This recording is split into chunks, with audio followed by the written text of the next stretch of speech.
Hallo miteinander, Samir mein Name, ich bin ein deutscher Jojo-Spieler und heute wollte ich ein kleines Unboxing machen. Und zwar habe ich mir halt eine Packung von einer meiner Lieblingsläden, Jonglierversand, bestellt. Erstmal wollte ich mal erklären bzw. vorstellen, was Jonglierversand ist, für die Leute, die es noch nicht wissen.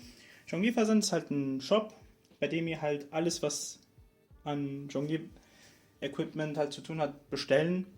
Also wie der Name ja auch sagt. Ihr findet da alles rund um Diabolos, um Einräder, Jonglier-Equipment, Skill-Toys, also Skill-Toys wie zum Beispiel Jojos, Kendamas, sogar Speed-Cubes. Alles mögliche, also man findet wirklich alles, was mit den Themen zu tun hat bei denen. Und auch für einen fairen Preis. Also es lohnt sich auf jeden Fall da einmal reinzuschauen. Genau, dann fangen wir mal an. Das Paket ist schon mal geöffnet worden, damit wir halt Zeit sparen, weil ich weiß ja, wie nervig das manchmal sein kann. Die ganze Zeit so zack, zack. Dann fangen wir mal an.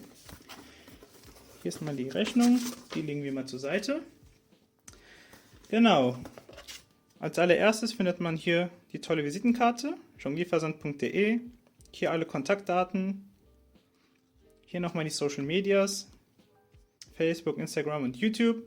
Auf jeden Fall den YouTube-Channel einmal anschauen. Da findet ihr auch Tutorials, alles mögliche. Also sehr empfehlenswert. Genau. Und das legen wir mal zur Seite. Und zuallererst finden wir hier unser Marshmallow. Das ist das Wichtigste, was man hier bekommt. Denn, nein, ich mache nur Spaß. Also Marshmallow ist immer dabei, bei jeder Bestellung. Ich habe hier schon mal bei Jonglierversand bestellt. Und zwar habe ich das Galaxy Diver hier bestellt von C3. Jojo Design, aber dazu nochmal später mehr. Dann fangen wir mal an. Wir legen mal eine Packung mal hier rein und legen mal die große Verpackung zur Seite. Genau. Also, wie ihr schon seht, 3 Jojos. Hier haben wir einmal das Jojo Factory One. Hier einmal das Jojo Friends Peregrine. Und das Jojo Friends Vulture.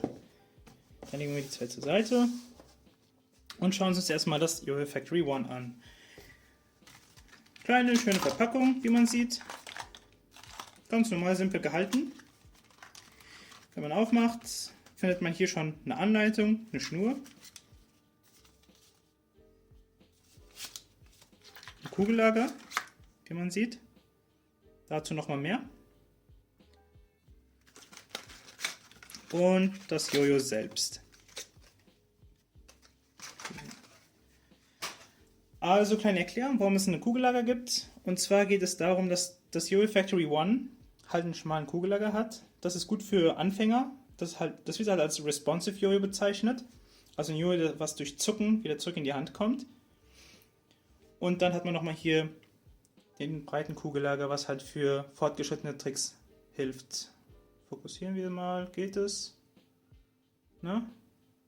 Da ist es ja. Also kann man praktisch sagen, dass man hier 2 Jojos im Wert von 1 hat. Also man öffnet einfach hier eine Halbschale, tut dann die zweite Kugellager hier rein, den hier dann mit einer Pinzette oder mit einem Jojo Removal Tool entfernen. Und dann wieder zuschrauben und dann hat man halt ein Jojo mit breitem Kugellager für fortgeschrittene Tricks. So an sich finde ich auch, dass die Qualität ja für solch ein Jojo recht in Ordnung ist. Also für den Preis ist es sehr gut. Fühlt sich recht solide in der Hand an. Und ja, würde ich jedem empfehlen, der anfangen möchte, Jojo zu spielen, ohne dass er halt viel zahlen muss. Eine Schnur ist ja wieder, wie schon vorhin erwähnt, dabei. Also kann man gleich anfangen, Schnur rein und loslegen. Hier nochmal eine Anleitung, also falls ihr nochmal so einiges darüber wissen wollt. Alles klar. Nächstes Jojo wäre dann Jojo Friends Peregrine. Wie ihr seht, ist halt ein Vogel. Machen wir mal auf. Die Verpackung ist ganz schön. Erinnert mich irgendwie an Apple-Produkte, wenn man die aufmacht. Schön elegant.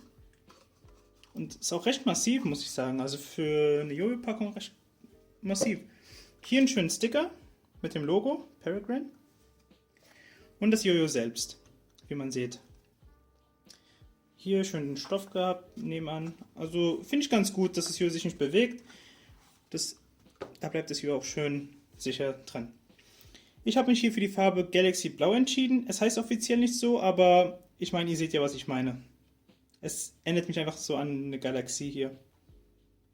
Sieht schön aus, ne? Schön breit. Im Lieferumfang ist dann nochmal eine Schnur und Silikonpads. Und das war's auch schon. Das legen wir mal zur Seite. Denn wir öffnen jetzt noch unser Jojo Friends Vulture. Vulture ist so gut wie ein Geier halt. Genau, selbe Verpackung halt. Schön massiv. Ein Sticker wieder vor. Und das Jojo selbst, wie man sieht. Wir holen es mal raus. Genau wie beim Peregrine gibt es dann nochmal eine Schnur und zwei Silikonpads. Wir legen es mal zur Seite. Bei dem Vulture und bei dem Peregrine geht es halt darum, dass man hier wirklich halt Experten-Jojos hat. Also für sehr fortgeschrittene Jojo-Spieler, die halt auch in Wettbewerben mit teilnehmen. Denn das sind halt Bimetal-Jojos und Bimetal-Jojos sind halt Jojos, die aus zwei verschiedenen Metallsorten bestehen. In der Regel ist es halt entweder ein inneren oder einen äußeren Ring, wie man sieht. Und die bestehen meistens aus Stainless Steel. Also den deutschen Begriff findet ihr gleich hier.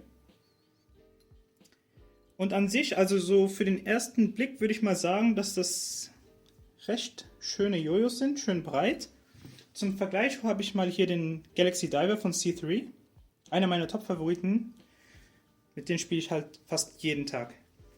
Da kann man halt sehen, ja, die sind halt fast gleich groß, wie man sieht. Kleinen Vergleich. Von der Breite her könnte man auch sehen, ja, ist das C3 halt ein bisschen breiter, aber das sollte kein großes Problem sein. Nochmal einen kleinen Blick hier an das Peregrine. Zoom, da. Schöne Gravur. Schön shiny Ringe. Also finde ich sehr schön. An sich, also so als erster Eindruck würde ich sagen, dass sie auch recht solide sind. Also man merkt es auch wirklich, dass die Jojos solide sind. Und ich kann mir gut vorstellen, dass das Peregrine hier recht gut für Speed ist, also für schnelle Tricks. Und beim Vulture würde ich eher sagen, dass er eher mehr für Tech-Tricks geeignet ist. Also Tech-Tricks sind dann eher so komplizierte Tricks, die halt wirklich mit sehr, sehr Komplexität halt gespielt werden. Und bei dem ist es halt wirklich, um schnelle Tricks zu machen, also wirklich wie die Japaner und so. Genau. Das war auch schon unser Unboxing. 3 tolle Jojos von Jonglierversand, die ich recht empfehlen würde. Also den One würde ich halt für Anfänger gut empfehlen, Anfänger bis fortgeschritten. Und für Leute, die schon weiter hinaus sind, würde ich halt sowas wie den Peregrine oder auch den Vulture empfehlen. Ich hoffe, das Video hat euch gefallen. Falls ihr mal so einen kleinen Review noch sehen wollt, könnt ihr es dann in den Channel schauen. Und genau. Ich hoffe mal, wir sehen uns wieder in einem anderen Unboxing, anderen Review oder auch ein First Impression Video. Bis dann. Tschüss.